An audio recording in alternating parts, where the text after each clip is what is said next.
Hello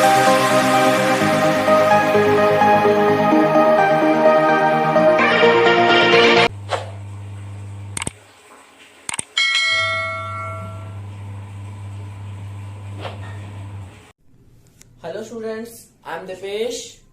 आप सबका स्वागत है दर्शनदीप क्लासेस में। आज हम स्टार्ट करेंगे chapter number 2 inverse trigonometry class 12th। तो हमारा टॉपिक है प्रिंसिपल वैल्यू। क्या है प्रिंसिपल वैल्यू? सबसे पहले तो हमें पता होना चाहिए हमारे जो ट्रिग्नोमेट्री फंक्शन है वो क्या है। एक तो साइन इनवर्स एक्स है, second cos inverse x, and third tan inverse x, and fourth cosec inverse x, and fifth sec inverse x, and sixth cot inverse x. तो सबसे पहले हमें पता होना चाहिए कि जो साइन इनवर्स की वैल्यू है वो -π/2 से लेकर π/2 तक लाइज करती है, एंड कॉस इनवर्स की जो वैल्यू है वो 0 से पाई तक लाइज करती है, एंड टेन इनवर्स की जो वैल्यू है वो -π/2 से π/2 तक लाइज करती है। ऐसे ही जो कॉसेक इनवर्स एक्स की वैल्यू वो -π/2 से π/2 तक लाइज करती है, एंड सेक इनवर्स वैल्यू की वैल्यू जो 0 से पाई तक लाइज करती है, एंड कॉट इनवर्स की वैल्यू 0 से पाई तक लाइज करती है। ये हमारे जो ट्रिग्नोमेट्री फंक्शन है, यहाँ पाई का मान कितना है 180 डिग्री। पाई का मान 180 डिग्री। तो इसका मतलब ये कहां से -90 से लेकर 90 तक लाइज करेगा, और ये 0 से 180 तक लाइज करेगा, और ये -90 से 90 तक लाइज करेगा, ये भी -90 से 90 तक लाइज करेगा, ये 0 से 180 तक लाइज करेगा, एंड 0 से 180 तक लाइज करेगा। तो सबसे पहले हमें इस टेबल को ध्यान में रखना है कि साइन की वैल्यू कहां से कहां तक लाइज करती है, कॉस की कहां से कहां तक लाइज करती है, ऐसे टेन इनवर्स की, कॉसेक इनवर्स की, और सेक इनवर्स की, और कॉट इनवर्स। तो बेटा हमें क्वेश्चन दे रखा है साइन इनवर्स -1/2। तो हमें प्रिंसिपल वैल्यू निकालनी है साइन इनवर्स -1/2 की। मैंने यहाँ पर वैल्यू डाल दी है। साइन की वैल्यू कहां से कहां तक लाइज करती है, कॉस, टेन, सेक, कॉसेक और कॉट की वैल्यू अभी थोड़े पहले समझाई थी मैंने यहाँ लिखा है पाई की वैल्यू कितनी होती है 180 डिग्री। तो π/2 को मैं लिख सकता हूँ 90 डिग्री, एंड π/3 को मैं लिख सकता हूँ 60 डिग्री, एंड π/4 को मैं लिख सकता हूँ 45 डिग्री, एंड π/6 को मैं क्या लिख सकता हूँ 30 डिग्री। हम पाई की वैल्यू यदि 180 डालते हैं तो इनको डिवाइड करके कैलकुलेट कर सकते हैं 90, 60, 45 और 30 डिग्री। तो हमारा क्वेश्चन है साइन इनवर्स -1/2 की प्रिंसिपल वैल्यू फाइंड करनी है। तो सबसे पहले देखो साइन इनवर्स -1/2। तो 1/2 साइन की टेबल में किसकी वैल्यू होती है? तो साइन की टेबल में जो 1/2 है वो साइन 30 डिग्री की वैल्यू होती है। ठीक है, तो मैं साइन इनवर्स माइनस साइन और 30 को क्या लिख सकता हूं, साइन 30 को लिख सकता हूं मैं π/6। तो यहाँ साइन इनवर्स से साइन कैंसिल हुआ, -π/6 आ गया। अब ये देखो कि जो -π/6 है वो -π/2 और π/2 के बीच में लाइज करता है। तो -π/2 का मतलब -90, और इसका मतलब 90, और इसका मतलब क्या है -π/6 का मतलब माइनस का 30। तो इसके बीच में -30 आता है ना। तो द प्रिंसिपल वैल्यू ऑफ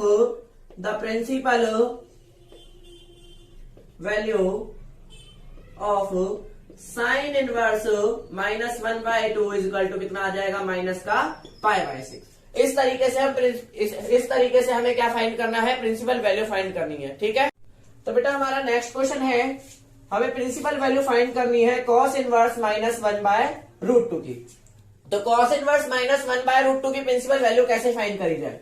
तो कॉस इनवर्स हमें पता है जो कॉस की टेबल में 1/√2 किसकी वैल्यू होती है, कॉस 45 की वैल्यू होती है। तो कॉस इनवर्स माइनस कॉस 45 को मैं क्या लिख सकता हूं, π/4 लिख सकता हूं। तो कॉस इनवर्स से कॉस कैंसिल हो गया, क्या बचा, -π/4 बचा। अब देखो बेटा यहाँ कॉस की वैल्यू 0 से पाई तक लाइज करती है। कहां तक लाइज करती है, 0 से पाई तक लाइज करती है। तो ये तो हमारी माइनस में है, तो इसमें तो लाइज करेगी नहीं। तो जब कोई वैल्यू उसके इंटरवल में लाइज नहीं करती तो हमें उसको क्या करना पड़ता है, पाई में से माइनस कर दो। सिंपल, उसको किस में से माइनस कर दो, पाई में से। तो यहां मैंने एलसीएम लिया, 4 और 1 का एलसीएम कितना आ गया, 4। तो 4 1 जा 4 पाई, और 1 को पाई से मल्टीप्लाई किया पाई। तो यहाँ कितना बचा, 4 में से पाई गया, क्या बचा, 3π/4। इस तरीके से हम प्रिंसिपल वैल्यू फाइंड कर सकते हैं। तो the principal value of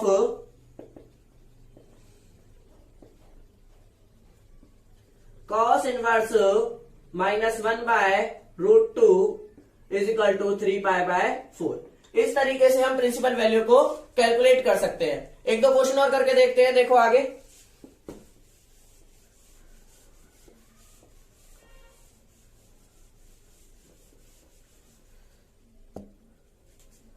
third question है हमारा, सेक इनवर्स √2।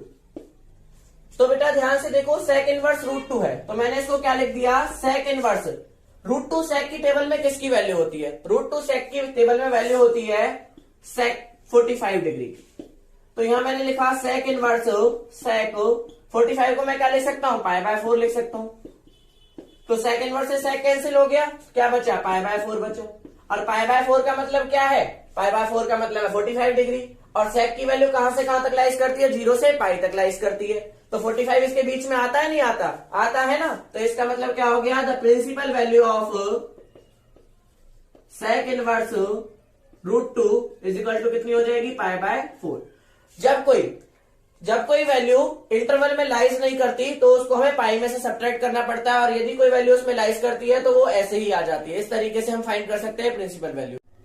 तो बेटा नेक्स्ट क्वेश्चन है हमारा साइन इनवर्स साइन 3π/4। तो साइन इनवर्स से साइन कैंसिल हो गया, क्या बचा, 3π/4। अब ये जो 3π/4 है माइनस π/2 से π/2 के बीच में तो लाइज करता नहीं है, क्योंकि इसकी वैल्यू 90 से बड़ी आएगी और -90 से भी बड़ी आएगी। तो ऐसी सिचुएशन में हम इसे क्या करेंगे, पाई में से सब्ट्रैक्ट कर देंगे 3π/4। तो 4 बन जा 4π, माइनस का 3π और अपॉन में 4। तो यहाँ क्या बचा, π/4। तो इसकी प्रिंसिपल वैल्यू क्या होगी, प्रिंसिपल वैल्यू जो होगी इसकी क्या होगी, π/4। इस तरीके से हम इसकी प्रिंसिपल वैल्यू फाइंड कर सकते हैं। तो ध्यान रखना बेटा, सबसे पहले हमें इंटरवल याद होने चाहिए। यदि इसके इंटरवल के बीच में कोई वैल्यू लाइज करती है तो इसका मतलब यही इसकी प्रिंसिपल वैल्यू है। अदरवाइज हमें इसको किस में से सब्ट्रैक्ट करना पड़ेगा, पाई में से सब्ट्रैक्ट करना पड़ेगा। तो बेटा नेक्स्ट क्वेश्चन है हमारा कॉट इनवर्स √3। अब ध्यान से देखो बेटा, कॉट इनवर्स, कॉट की टेबल में √3 किसकी वैल्यू होती है, कॉट 30 डिग्री की होती है। तो मैं इसको क्या लिख सकता हूं, कॉट 30 डिग्री। तो यहां लिख दिया मैंने कॉट इनवर्स कॉट 30 डिग्री को क्या लिख सकता हूं मैं, π/6 लिख सकता हूं। तो मैंने 30 की जगह π/6 लिख दिया। कॉट इनवर्स से कॉट कैंसिल हो गया, क्या आ गया, π/6 आ गया। तो कॉट की जो वैल्यू है वो 0 से पाई तक लाइज करती है, और 0 से पाई के बीच में π/6 आता है, ऑब्वियसली आता है, क्योंकि π/6 की वैल्यू कितनी होती है, 30 डिग्री होती है, और 0 से पाई के बीच में लाइज करता है। तो प्रिंसिपल वैल्यू इसकी क्या होगी, π/6 होगी। इफ यदि ये माइनस में √3 होता, किस में होता, माइनस में √3 होता, मान लो ये माइनस में √3 है, तो यहाँ माइनस आ जाता, यहाँ भी माइनस आ जाता और यहाँ भी माइनस आ जाता। अब ये माइनस में तो कॉट इनवर्स की वैल्यू होती नहीं है, तो ऐसी सिचुएशन में मेरे को क्या करना पड़ता, ऐसी सिचुएशन में मेरे को इसको पाई में से सब्ट्रैक्ट करना पड़ता, पाई माइनस π/6। तो 6 में 6 तो पाई से किया, 6π और माइनस का पाई और अपॉन में 6, और 6 में पाई गया, कितना बचा, 5π/6। तो इसकी प्रिंसिपल वैल्यू जब क्या हो जाती, 5π/6 हो जाती। इस तरीके से हमको प्रिंसिपल वैल्यू फाइंड करनी है। तो बेटा हमें अगला क्वेश्चन है जो हमें स्टार्ट करना है, वो क्या है, साइन इनवर्स कॉस 4/5। इसकी वैल्यू फाइंड करनी है। कैसे इसको फाइंड किया जा सकता है, तो ध्यान से देखो, साइन इनवर्स से कॉस तो कट नहीं सकता, तो इसको कैसे चेंज करें हम, तो हम कॉस को तो साइन में चेंज कर सकते हैं ना। तो 10th क्लास में हमने एक फॉर्मूला पढ़ा था, क्या, पाकिस्तान भूखा प्यासा हिंदुस्तान हरा भरा, जिसको बोलते हैं P/H क्या होता है, साइन थीटा होता है, B/H कॉस थीटा होता है, और P/B क्या होता है हमारा, टेन थीटा होता है। यदि इसको रेसिप्रोकल करें, हाइपोटेनियस अपॉन P हो गया, H/P हो गया, वो क्या हो गया, कॉसेक हो गया, H/B क्या हो गया, सेक हो गया, और B/P क्या हो गया हमारा, कॉट हो गया। इस तरीके से थीटा होते हैं। तो हमारा कॉस क्या है, B/H है। जैसे मैंने एक राइट एंगल बनाया, ये हमारा बेस होता है, ये परपेंडिकुलर और ये हाइपोटेनियस। तो कॉस की वैल्यू क्या होती है, B/H, मतलब B की वैल्यू तो 4 है और हाइपोटेनियस की वैल्यू कितनी है, 5। तो B की जगह मैंने 4 लगाया, हाइपोटेनियस की जगह मैंने 5 लिख दिया। तो यदि मैं परपेंडिकुलर फाइंड कर दूं, किससे, PGT से, यदि मैं PGT से परपेंडिकुलर फाइंड करूं, PGT से कैसे आएगा, हाइपोटेनियस का square is equal to perpendicular का स्क्वायर प्लस बेस का स्क्वायर। हाइपोटेनियस कितनी है मेरे पास, 5 है, परपेंडिकुलर कितना है पता नहीं, और बेस कितना है, 4 है। 5 का स्क्वायर 25, 4 का स्क्वायर 16, इधर आके माइनस हो गया, तो यहाँ 25 में से 16 गए, कितने बचे, 9 बचे। तो यहाँ P की वैल्यू कितनी आ गई, 3 आ गई। तो इस तरीके से हमको परपेंडिकुलर पता लग गया। तो मैंने कॉस को चेंज कर लिया साइन में, तो साइन में कैसे चेंज किया इसको मैंने, साइन इनवर्स साइन। साइन की वैल्यू कितनी होती है, परपेंडिकुलर अपॉन हाइपोटेनियस। परपेंडिकुलर 3 है, हाइपोटेनियस 5 है, तो मैंने इसको लिख दिया 3/5। अब साइन इनवर्स से साइन कटा, इसकी वैल्यू कितनी आ गई, 3/5 आ गई। इस तरीके से हम वैल्यू को फाइंड कर सकते हैं। तो बेटा हमारा नेक्स्ट क्वेश्चन है कॉट इनवर्स tan 15/8। तो बेटा इसकी वैल्यू कैसे फाइंड करें हम। तो हमें पता है कॉट से tan तो कट नहीं सकता, तो मैं tan को कॉट में चेंज कर सकता हूं ना। तो क्योंकि हमें पता है tan का उल्टा कॉट होता है। क्या होता है, tan का उल्टा कॉट होता है। तो मैंने इसको उल्टा कर दिया, कॉट इनवर्स tan को मैंने कॉट में चेंज कर दिया, कॉट 8/15। तो कॉट से कॉट कैंसिल हो गया, तो इसकी वैल्यू कितनी आ जाएगी, 8/15। तो इस तरीके से हम 1 मार्क्स में क्वेश्चन को कैलकुलेट कर सकते हैं। यदि हमें कॉट और tan दे रखा है तो tan का उल्टा हमारा कॉट होता है, तो मैंने tan को कॉट में चेंज कर दिया। तो बेटा हम कुछ क्वेश्चंस और देख लेते हैं। जैसे क्वेश्चन नंबर 9 हमें दे रखा है कॉस इनवर्स साइन 7/8। तो इसकी प्रिंसिपल वैल्यू या फिर इसकी वैल्यू कैसे फाइंड कर सकते हैं। देखो बेटा कॉस से साइन तो कट नहीं सकता, तो सबसे पहले मैंने एक राइट एंगल ट्राइंगल बना लिया। साइन की वैल्यू क्या होती है, परपेंडिकुलर अपॉन हाइपोटेनियस। परपेंडिकुलर कितना है मेरा, 7 है, हाइपोटेनियस कितनी है, 8 है। तो हमें क्या निकालना है, बेस निकालना है। तो मैंने क्या किया, पाइथागोरस लगाई, हाइपोटेनियस का square is equal to perpendicular का स्क्वायर प्लस बेस का स्क्वायर। हाइपोटेनियस कितनी है, 8, परपेंडिकुलर मेरा कितना है, 7, और बेस कितना है ये पता नहीं, यही तो फाइंड करना है हमको। 8 का स्क्वायर कितना हो गया, 64, 7 का स्क्वायर 49 और बी स्क्वायर। तो 64 माइनस का 49 बराबर कितना आ गया, बी स्क्वायर आ गया। 14 में से 9 गया, कितना बचा, 5, और यहाँ कितना बचेगा, 1 equal to b square. Square हटा तो क्या आ गया, रूट आ गया। तो यहां से वैल्यू कितनी आ जाएगी कॉस की, कॉस इनवर्स। तो ये तो आ गया हमारा √15।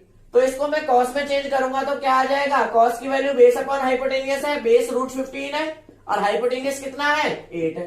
तो कॉस से कॉस कैंसिल हुआ तो कितना आ गया, √15/8। इस तरीके से हम कैलकुलेट कर सकते हैं। ठीक है, यदि हमें एक साइन दे रखा हो तो उसको कॉस में चेंज कर सकते हैं, tan में चेंज कर सकते हैं, कॉट में चेंज कर सकते हैं। ऐसी बहुत सी वैल्यू में हम इसको क्या कर सकते हैं, चेंज कर सकते हैं। तो बेटा मैंने यहाँ कुछ क्वेश्चंस लिखे हैं। Question number 1, 2, 3। Sec inverse cos 7/9 क्या है, सेक इनवर्स cos 7/9। इसकी वैल्यू फाइंड करनी है।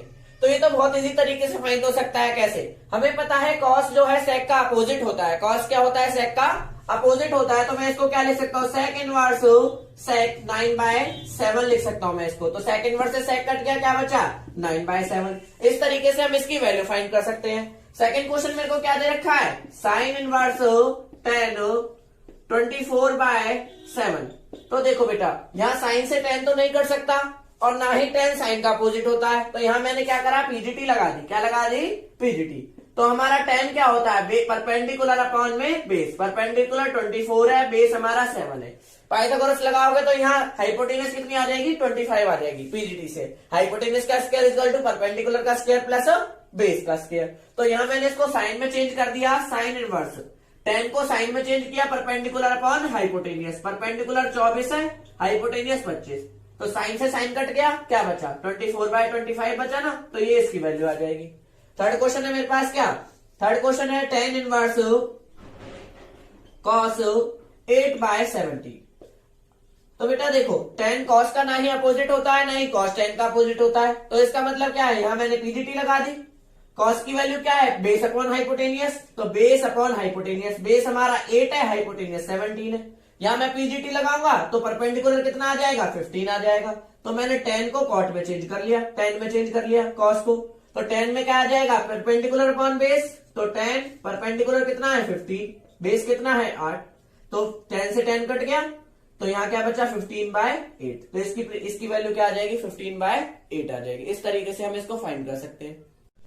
तो बेटा हमें क्वेश्चन दे रखा है tan इनवर्स -1 प्लस का cos इनवर्स -1/2 प्लस का sin इनवर्स -1/2। मैंने यहाँ लिखा है tan इनवर्स की वैल्यू कहां से कहां तक लाइज करती है, -π/2 से π/2 तक, cos की 0 से π तक, और sin की -π/2 से π/2 तक। तो सबसे पहले मैंने इसको u मान लिया, इसको v मान लिया, और इसको w मान लिया। सबसे पहले u को सॉल्व करते हैं, मतलब tan इनवर्स 1 की प्रिंसिपल वैल्यू फाइंड कर सकते हैं। तो tan इनवर्स 1 को मैं क्या लिख सकता हूं, tan 45, क्योंकि tan की टेबल में 1 किसकी वैल्यू होती है, tan 45 की वैल्यू होती है। तो tan इनवर्स 45 को हम क्या लिखते हैं, π/4। तो 10 इनवर्स से 10 कटा, ये क्या आ गया पाई बाय 4, और पाई बाय 4 इसमें लाइज करता है, यस लाइज करता है, माइनस पाई बाय 2 से पाई बाय 2 में। अब सेकंड में v का निकालूंगा, वो क्या है कॉस इनवर्स माइनस 1/2। कॉस की टेबल में 1/2 किसकी वैल्यू होती है, कॉस 60 डिग्री की होती है, और कॉस 60 को मैं क्या लिख सकता हूं, पाई बाय 3 लिख सकता हूं। तो कॉस से कॉस कैंसिल हो गया, माइनस पाई बाय 3 आ गया। अब देखो कॉस की वैल्यू तो 0 से पाई तक लाइज करती है, और ये माइनस में लाइज करती नहीं है, तो इसका मतलब मेरे को क्या करना पड़ेगा, इसको पाई में से सब्ट्रैक्ट करना पड़ेगा। तो ये कितना आ गया, 3 pi minus pi, 2 pi by 3 आ जाएगा। अब थर्ड मेरे को डब्ल्यू का निकालना है, वो कैसे निकलेगा, साइन इनवर्स माइनस 1/2। तो साइन की टेबल में 1/2 किसकी वैल्यू होती है, साइन 60 की होती है, साइन 60 को लिख सकते हैं हम पाई बाय 6, साइन 30 की होती है, सॉरी साइन 30 को हम पाई बाय 6 लिख सकते हैं। साइन वर्स से साइन कट गया तो बचा माइनस पाई बाय 6। अब माइनस पाई बाय 6 आता है इनके बीच में, आता है क्योंकि माइनस पाई बाय 6 माइनस 30 होता है, और माइनस 90 से और 90 के बीच में माइनस 30 भी आता है, तो ये भी लाइज करती है।